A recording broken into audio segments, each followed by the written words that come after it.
Bien, buen día. Como les decía, vamos a ver hoy, comenzar a ver el modelo ISLM, que es una continuación de la última clase. Pero al respecto, yo tengo que hacer acá una consideración. Es muy importante que ustedes la tengan en cuenta desde un punto de vista teórico de la teoría económica, de la evolución de la teoría económica. Nosotros, en la última clase, voy a hacer un recuento acá, cosa que tienen que estudiar, obviamente, de lo que tiene que ver con el mercado de bienes y el mercado de dinero, correcto.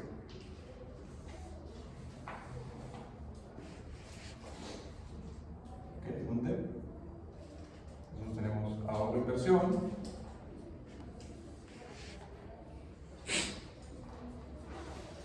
Entonces, básicamente, en el fondo esto es un modelo de oferta y demanda, donde el ahorro de la economía es la oferta y la inversión es el gasto, la demanda de esos recursos ofrecidos.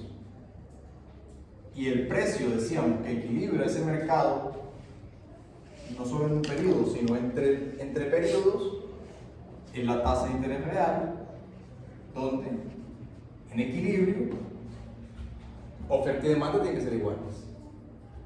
Y por tanto, hay un precio que equilibra el mercado, un precio asterisco, digamos, la tasa de interés de equilibrio. Tasa de interés real. Y el mercado de dinero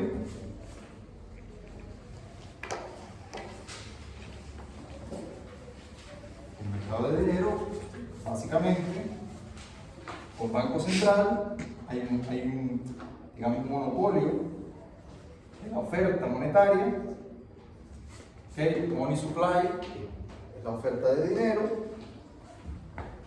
Por este lado tenemos la cantidad de saldos reales, por este lado tenemos la demanda de dinero, ¿okay? Y por este lado tenemos el inverso del nivel de los precios. Si esto lo deflactamos entre el nivel de precios, nos queda la cantidad real de dinero, ¿okay? Eso en contextos donde los precios son crecientes o disminuyen. Entonces, en cualquier caso, nosotros veíamos que si los precios aumentan, es el equivalente a como que las cantidades demandadas de dinero disminuyen. La cantidad demandada, no, perdón, la cantidad real de dinero disminuye. Pero por tanto, en cortos periodos se demanda más dinero. Ahora bien, eso obviamente tiene un precio de equilibrio. Y el precio de equilibrio no es más que un nivel de inflación asterisco. ¿Estamos de acuerdo? Ahora, esta parte de la teoría económica es lo que se conoce como teoría clásica de la economía, donde hay libertad de ajuste de los mercados y los precios son flexibles dentro de la economía. Se asume plena flexibilidad de los precios, que ya nosotros veíamos en la clase anterior como dejando actuar a los precios dentro de la economía, dado un desajuste, en un momento dado él debe retornar a un punto de equilibrio. Lo vimos en la última clase. Eso deben repasarlo, ¿ok? Eso deben repasarlo. Ahora bien, bueno, evidentemente por acá tenemos una cantidad asterisco de dinero, ¿ok? Cantidad asterisco de dinero. Ahora bien, las ecuaciones, digamos, de este modelo vienen dadas por este lado. La inversión, que es igual a una inversión que no depende de la tasa de interés real, que alguien lo preguntaba y yo les explicaba que por supuesto que puede depender de otras variables, pero hay un precio que equilibra el mercado, que es la tasa de interés. ¿Ok? Y tiene una relación negativa con respecto a la tasa de interés real. Por otra parte, el ahorro, ¿ok? Nosotros lo podemos describir como un ahorro inicial, repito, que no depende de la tasa de interés real, pero ella va a aumentar a razón de cambios en la tasa de interés real. A medida que la tasa de interés real aumenta, hay más incentivos para el ahorro y menos incentivos para la inversión y viceversa, ¿okay? Ahora, nosotros también decíamos que implícitamente dentro del ahorro está el consumo. Nosotros podemos ver el ahorro como el inverso del consumo. Si por cada unidad monetaria consumo 20 centavos, ahorro 80. O si consumo 50, ahorro 50. Y así sucesivamente. Si me lo gasto todo, pues evidentemente, 1 menos 1, pues evidentemente no ahorro nada. O si no gasto nada, pues evidentemente sería 1 menos 0, 1, lo ahorro todo. Como la canción de Vivaldi, creo que dice, todo lo gasto en ahorro, ¿no?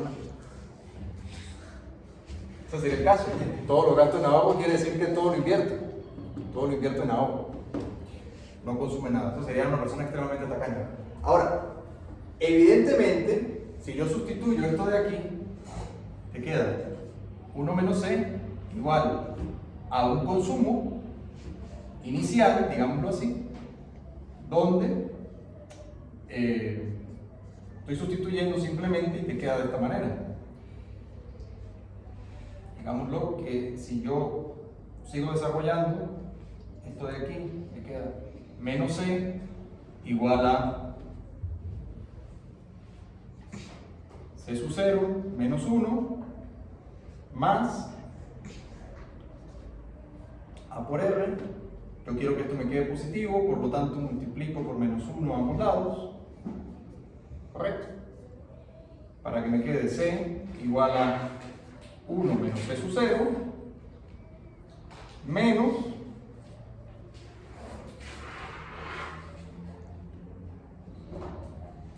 A.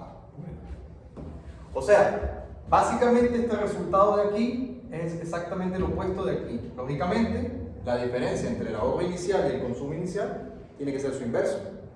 ¿Estamos de acuerdo? Por otra parte, lo que para el ahorro es positivo a la tasa de interés real, para el consumo es negativo. A medida que baja la tasa de interés real, pues hay más posibilidades de gastar, por lo tanto el consumo es más barato. Mientras que si la tasa de interés real aumenta, se hace más barato el ahorro y más caro el consumo. Esta es la lógica económica clásica. ¿Estamos de acuerdo? Donde el consumo implícitamente depende de la tasa de interés real. Como no podría ser de otro modo, porque el consumo depende de los precios. Y ya nosotros veíamos que la tasa de interés real, en el fondo, está ligada al nivel de los precios. Y es lógico, como cualquier función de demanda. Cuando las cosas son más caras, se compra menos. Cuando las cosas son más baratas, se compra más. ¿Estamos de acuerdo? Esto de aquí tenemos que verlo y es, en efecto, una función de demanda. Igual que la de inversión, una función de demanda. Con lo cual, el modelo clásico describe que la inversión depende de la tasa de interés real, el consumo depende también de la tasa de interés real y el ahorro depende de la tasa de interés real, pero en sentidos opuestos. Por otro lado, en el mercado de dinero, nosotros tenemos que la oferta monetaria está de acá, ella es igual a una cantidad exógenamente determinada por el Banco Central, que depende del nivel de precios. ¿Ok? Depende del nivel de precios. Que nosotros ya lo veíamos. Si hay un proceso de inflación, esto se reduce. ¿Ok? Es como si la cantidad de dinero disminuye. Por otra parte, si los precios disminuyen o caen, esto aumenta. Por lo tanto, es como que si la cantidad de dinero aumentara en ese momento. Por otra parte, la demanda de dinero, que sería la otra ecuación,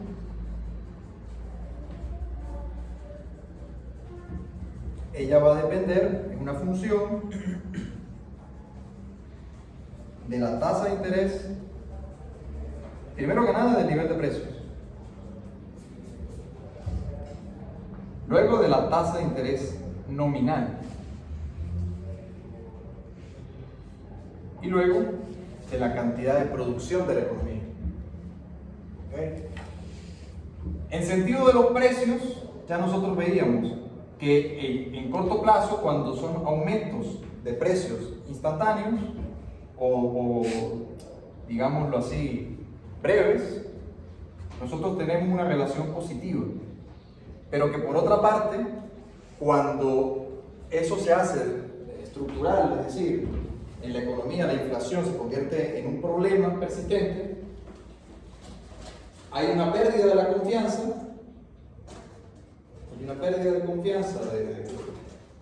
por parte de los actores de la economía, empresas, familias, incluso el mismo gobierno,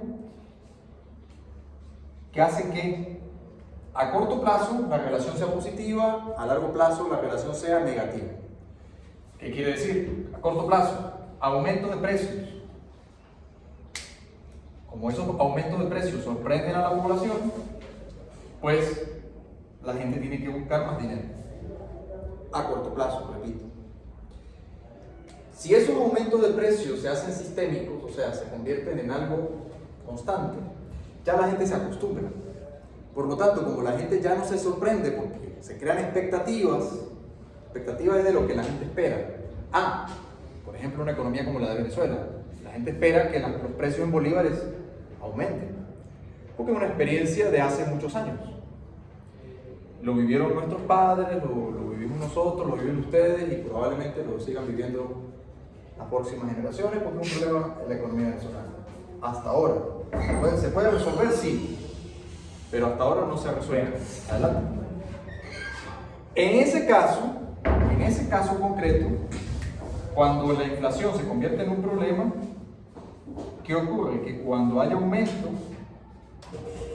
del nivel de los precios sucesivos en el tiempo, entonces lo que hay es una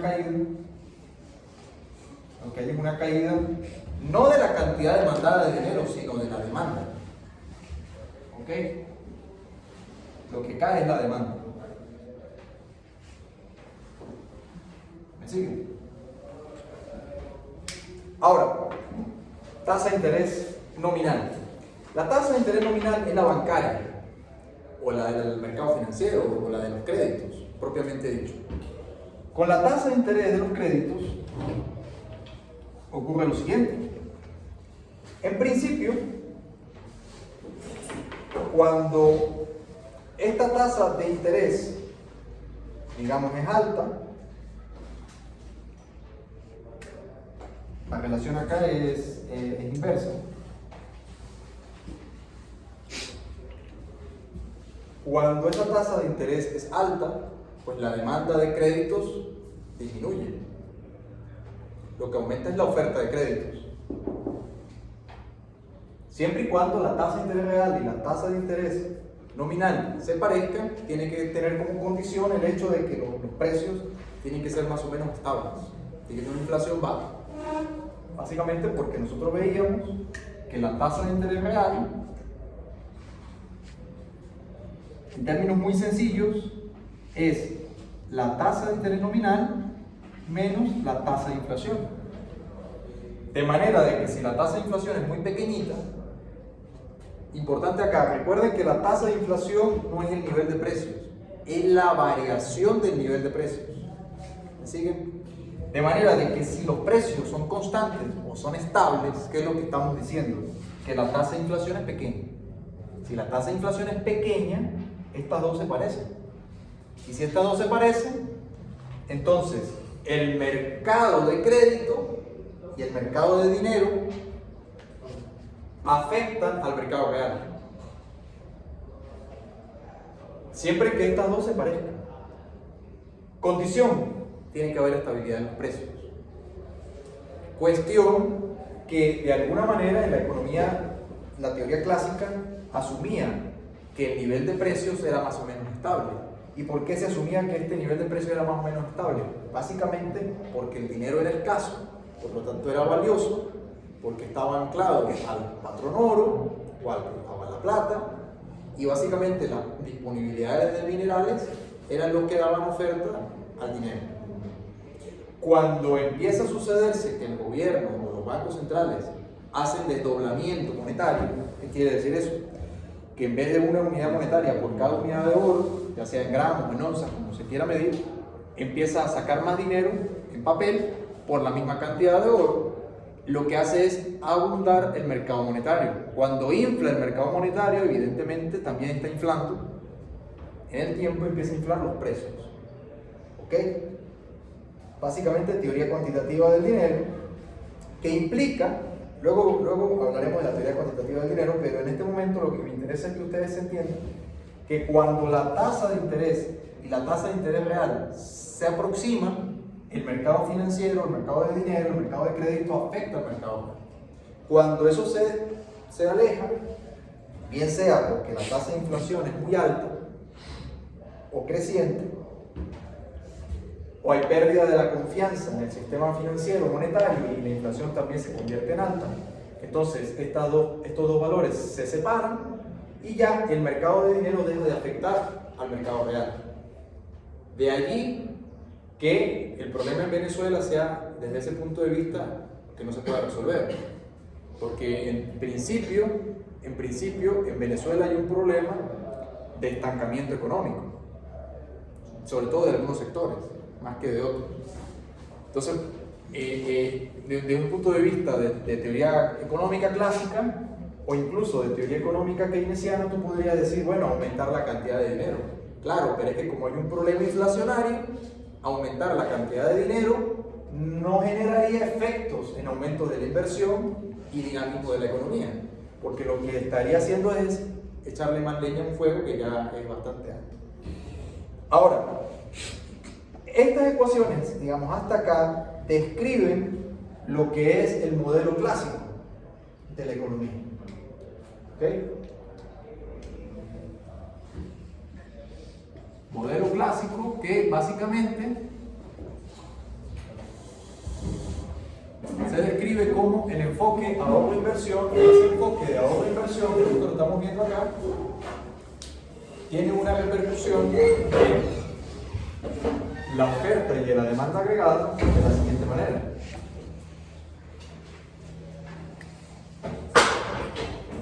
Oferta y demanda agregada.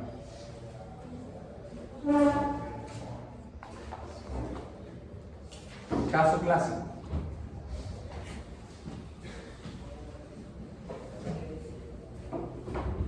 Desde un punto de vista del caso clásico, ocurre lo siguiente. Supuestos del modelo.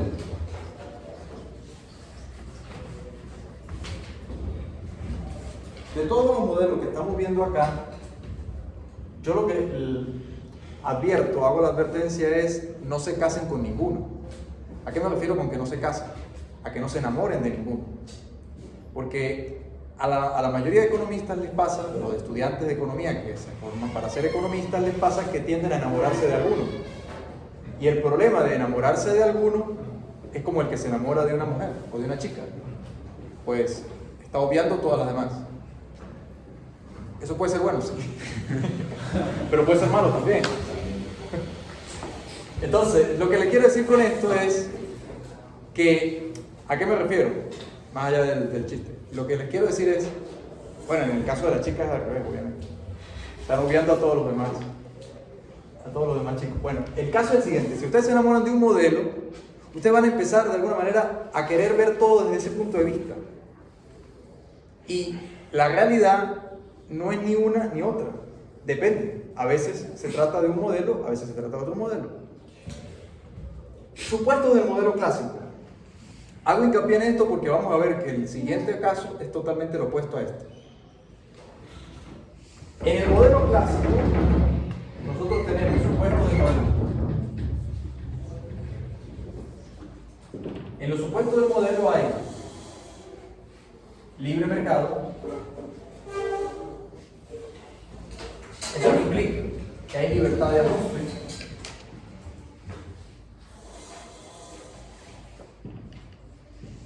Esa libertad de ajuste a su vez que implica flexibilidad de precios.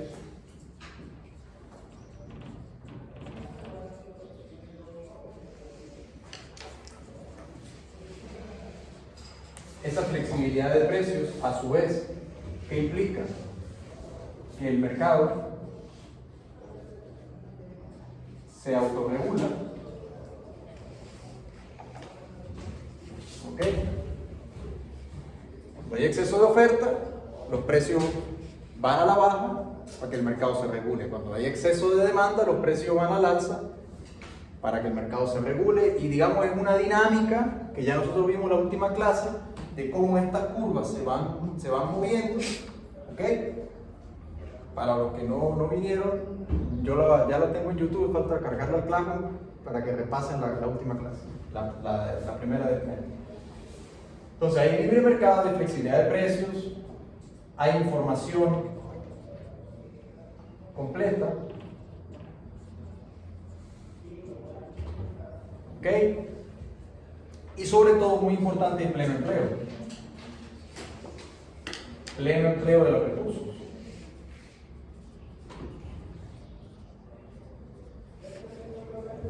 Sobre todo este es más importante de todos los supuestos, bueno, evidentemente más importante, pero este como condición del modelo técnicamente es muy importante porque hace referencia a una idea.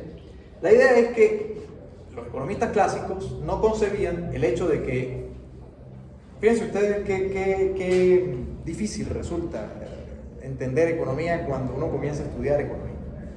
Porque, ¿qué pasa? Cuando ustedes entraron a esta facultad, seguramente en las primeras clases que le dieron a ustedes, ¿cuál fue el primer principio de la economía?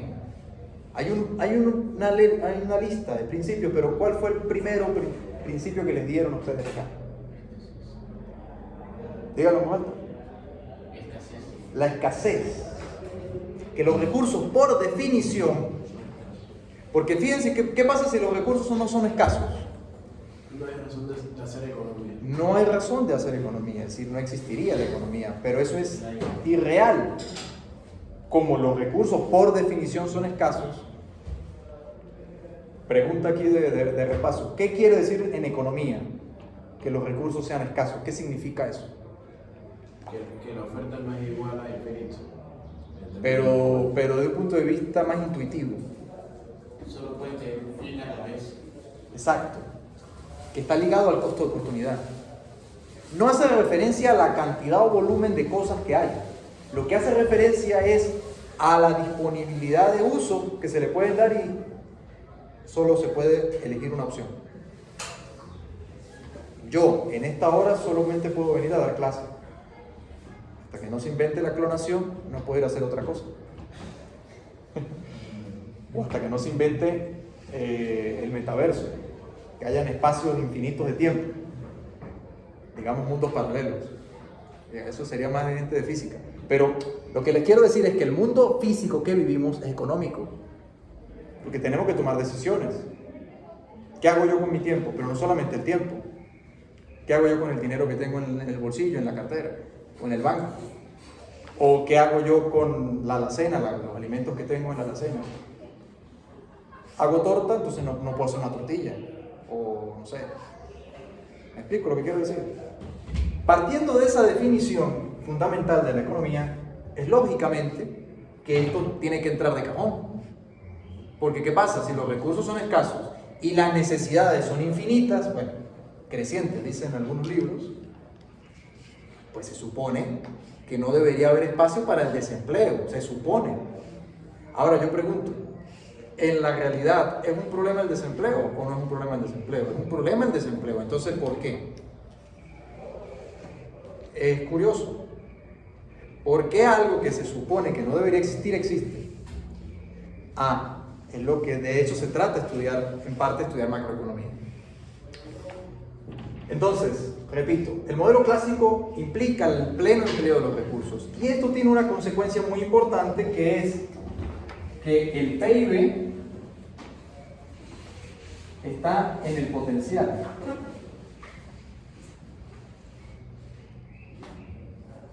Yo les preguntaba a ustedes en el examen por el modelo de posibilidades de frontera de posibilidades de producción. Estar en la frontera del modelo de posibilidad de producción es el equivalente a este supuesto. ¿Yo qué es lo que estoy diciendo?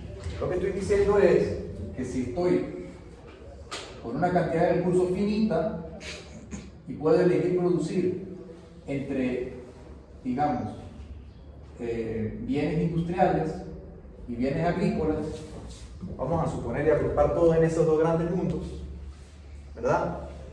Donde por un lado serían alimentos para consumo y por otro sería maquinaria y equipos para la producción. Si yo tengo que elegir, estaría en algún punto de estos. ¿Se entiende? Si estoy aquí. Todo lo que no sea eso implicaría estar en un punto por acá. Hay recursos ociosos. En esta región hay recursos ociosos. ¿Estamos de acuerdo? Algunos preguntan para qué sirven las integrales en economía. Bueno, para calcular esa área, por ejemplo. Si yo hago la integral definida, tendría que definir los límites para definir ese punto ahí. Eso es nota matemática para que la tengan presente. No solamente para eso se utilizan las integrales en economía, pero es un ejemplo de lo que les digo. Pleno empleo de recursos entonces sería el equivalente a estar en la frontera de producción. Lógicamente, a la economía le gustaría pasar para acá. ¿Qué diferencia estar aquí a estar aquí, verdad? Y lo que sucede es que el modelo clásico, asume que con libre mercado, la libertad de ajuste de la demanda y la oferta hacen que la flexibilidad de los precios vayan dando una dinámica de tal suerte que las posibilidades de expandir la economía sucedan. Y es lo que pasa en economía de hace 50 años a las de hoy en día. Hace 50 años estaban acá, o hace 80 años estaban acá. Transitaron, hagan de cuenta, Corea del Sur, ¿verdad? Corea del Sur hace 60, ¿qué? No, hace 80 años, en los años 50. Hace 80 años Corea del Sur era un país muy pobre, de hecho se dividió en dos. Bueno, hoy en día exportan de todo hasta series de televisión, que todo el mundo consume. ¿Cuánto dinero le implica eso a la economía coreana? Muchísimo. Pero ¿qué pasa? Transitaron de este punto a este punto, que es el equivalente, evidentemente, a que se expanda la frontera de posibilidades de producción. Y de eso se trata la economía. ¿Ok? Estudiar el proceso para que las economías, o las familias, hogares, sociedades se hagan más ricas. Sin embargo, hay economías como la venezolana que en los años, puede ser 60, estaban aquí y hoy en día están aquí. O sea que lo mismo ocurre aquello como ocurre lo inverso. ¿Estamos de acuerdo? No necesariamente tiene por qué ocurrir lo que está en flecha negra, puede ocurrir lo que está en flecha azul.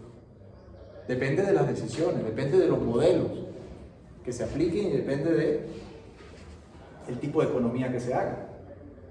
Ahora, vuelvo y repito, con estos supuestos de acá, libertad de ajuste, flexibilidad de los precios, que hacen que los mercados funcionen, hay información completa. ¿Información completa qué quiere decir? De que la gente sabe que hay autoridad monetaria y que esa autoridad monetaria preserva el valor de la moneda. De que no hay un gobierno o un agente económico, autoridad monetaria, predatorio, que está haciendo, digamos, depreciar la moneda para,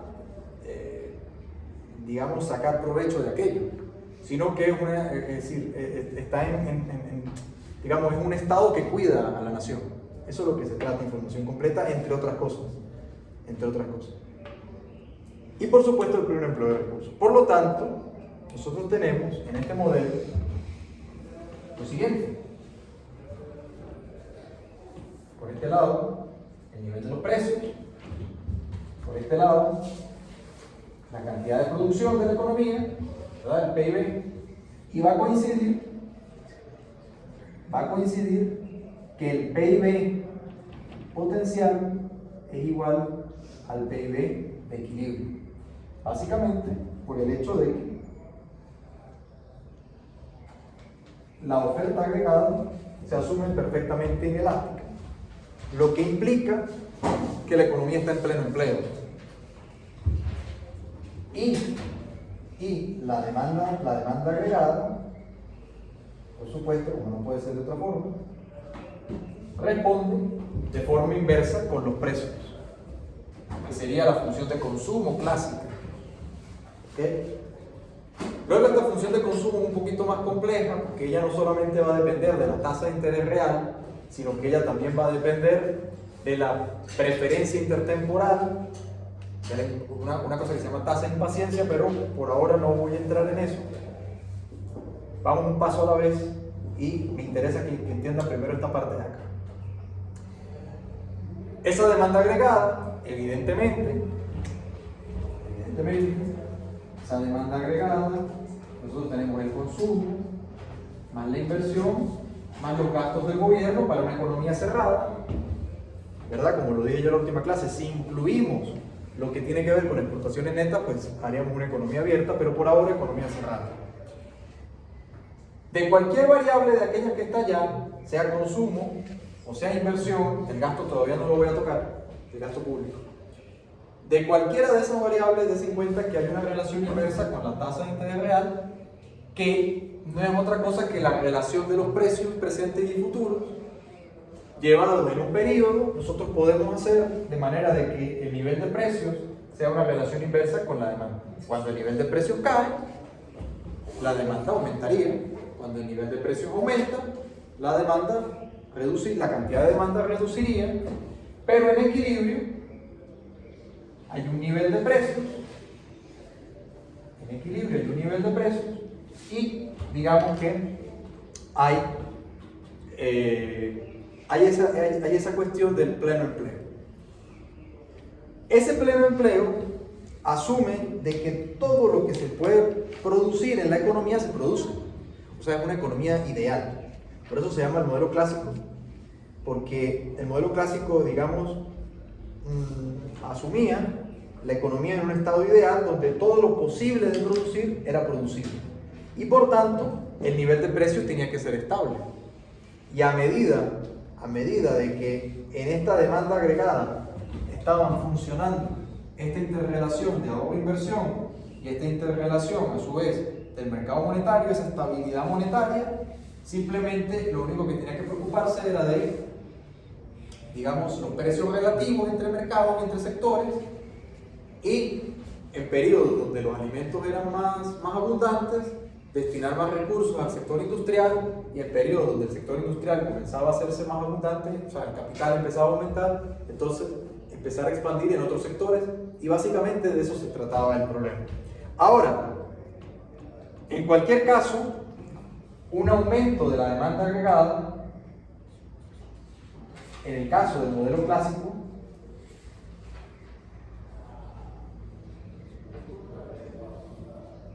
implica un incremento en el nivel de los precios. ¿Ok? Un incremento en el nivel de los precios. Luego, por tanto, si la tasa de interés real, fíjense ustedes, disminuía, en cualquier caso, el aumento de la inversión, o el aumento, ya sea por aumento de inversión, por aumento de consumo, que sería esto de acá, lo que haría que aumentara la demanda agregada. Nótese que es importante la secuencia. Disminución en la tasa de interés real en contextos de baja inflación sería el equivalente a desplazar la oferta monetaria. Por ejemplo, en contextos donde se desplaza la oferta monetaria, que sería el equivalente a aumentar el nivel de los precios, ¿ok? Desde el punto de vista del mercado del crédito, como hay más dinero, la tasa de interés nominal disminuye, ¿ok? Si esto no reacciona tan rápidamente, esto disminuye. Luego, como hay una disminución de la tasa de interés nominal en el mercado de crédito, hay una disminución de la tasa de interés real, por lo tanto se encarece el ahorro, disminuye la cantidad ahorrada, pero aumenta el consumo o la inversión porque se hacen más económicos. Entonces, esos aumentos, tanto de inversión como de consumo, aumentan la demanda agregada, que implicarían lo que ya estamos diciendo aquí. Este aumento hace aumentar la flecha aquí abajo. Nótese porque evidentemente está cayendo el poder adquisitivo del dinero, pero estaría aumentando el nivel de precios, que es lo que estamos diciendo. ¿Ok? ¿Cómo se corrige eso? Según el modelo clásico, el mercado se autorregula. ¿Por qué? Porque una vez que esto sucede y hay este desplazamiento, este aumento de precios incide en que, como ya estamos diciendo que el consumo depende de los precios, haría retroceder, ese aumento de precio haría retroceder al consumo, haría retroceder al gasto en inversión y por lo tanto sería el equivalente a que esto disminuyera de vuelta y entonces esto cae o retorne a su nivel de equilibrio. ¿Eso quiere decir de que eso tiene que ser estable constantemente? No, pero más o menos la dinámica implicaría que hay un reacomodo de los equilibrios que, digamos, pasaría de acá para acá, de acá para acá, luego puede incluso caer y luego volver, donde lo importante es que aumento de productividad, solo aumento de productividad, o sea, la producción que depende de capital y trabajo y factor tecnológico, ¿verdad? Es un aumento de productividad o los aumentos de mano de obra o los aumentos de capital serían los que incrementarían la cantidad, digamos, de producción potencial, lo que haría crecer la economía. ¿Ok? Y para que eso suceda, por el lado del capital, digamos que tiene que destinarse los recursos no solamente al consumo, sino también sobre la inversión del nuevo capital. ¿Preguntas? ¿Dudas? Este es el modelo clásico. Lo estoy explicando que quede claro, porque luego vamos a ver el otro caso, que es totalmente opuesto a este. ¿Qué hora es? Ok, este es el preámbulo al modelo ISLM. ¿Okay? Desde un punto de vista cronológico de la teoría económica, aquí nos estaríamos situando desde finales del siglo XIX hasta específicamente el año 1936. O sea, es la teoría económica que se desarrolla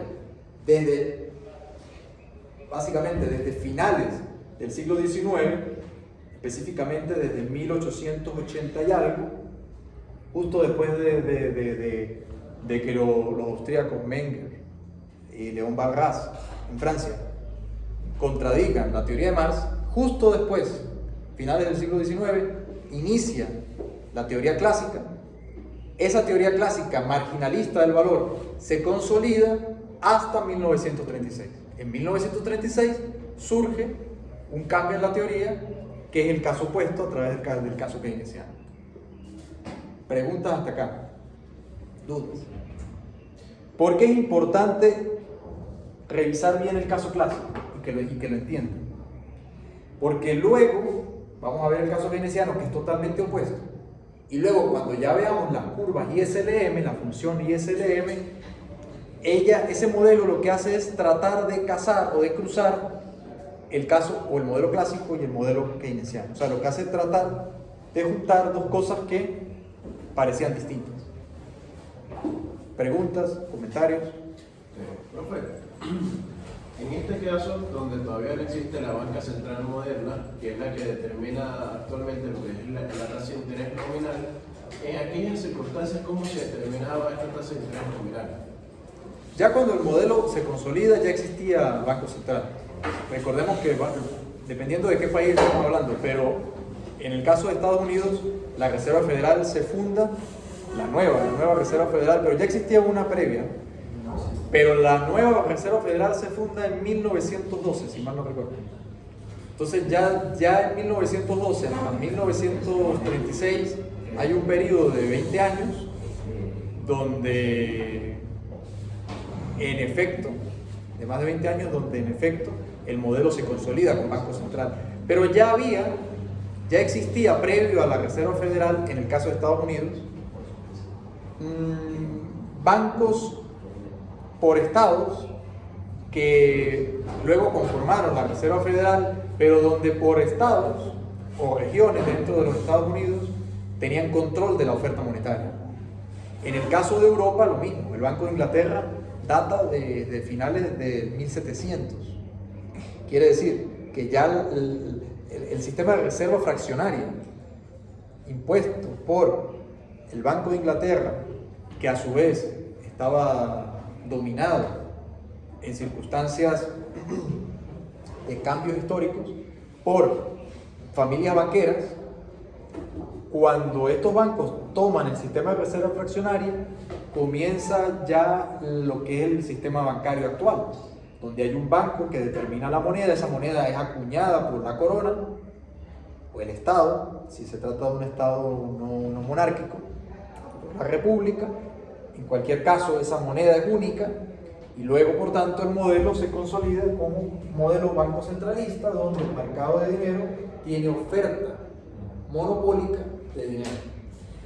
Con lo cual, el modelo clásico estaba basado ya en un sistema de monopolio del dinero, pero por una razón física, porque en tiempos, digamos, de 1800 más o menos, el dinero era metálico, estaba respaldado estrictamente en oro y en muchos casos era directamente monedas de oro, con lo cual esa oferta de oro estaba totalmente controlado por una monarquía o un imperio, ¿okay? Recordando que esos son tiempos donde había imperio austrohúngaro, el imperio ruso, bueno, básicamente los que han estudiado guerras napoleónicas, por ahí van los tiros, que luego eso deriva en la Primera Guerra Mundial, pero ya existía todo este proceso de monopolio de la moneda, pero por una razón, porque el oro lo controlaba el Estado a través de la monarquía y los depósitos del banco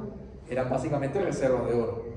¿Okay? Sin embargo, eran bancos centrales cuya economía estaba basada en el oro, el dinero era altamente escaso y por lo tanto el dinero era altamente valioso, con lo cual la economía asumía, los economistas clásicos asumían que este nivel de precios no era digamos, un problema, y lo que ellos entendían era que el pleno empleo daba lugar al equilibrio de la economía, puesto que había, digamos, una escasez de recursos reales, que por lo tanto, como las economías estaban desarrollándose, recordar que estamos en plena revolución industrial, pues todos esos recursos tenían que emplearse.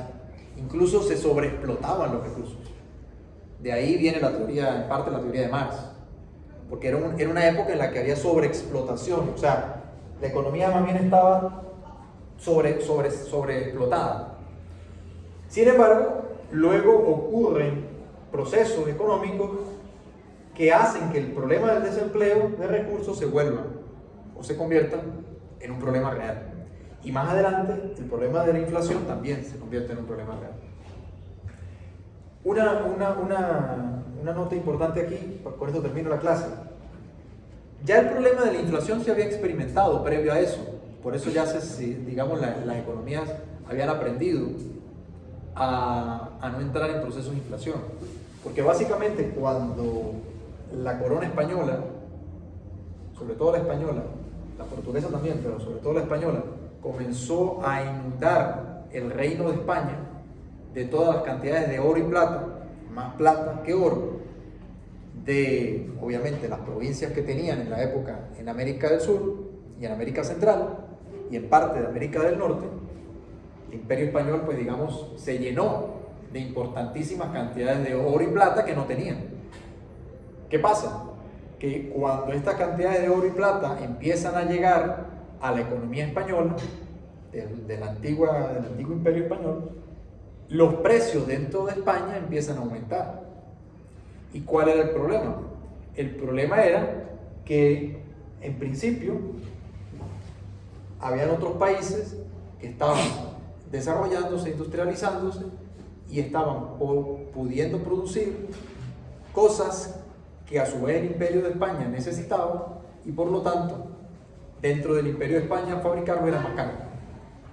Ese proceso de inflación deriva en que los recursos monetarios desde España transcurran hacia el norte de Europa, potenciando la industrialización, pero por la vía del aumento de la productividad, porque básicamente las economías del norte de Europa se estaban industrializando a tasas muy rápidas, con aumentos tecnológicos, máquinas, etc. Innovación industrial, innovación tecnológica, innovación administrativa.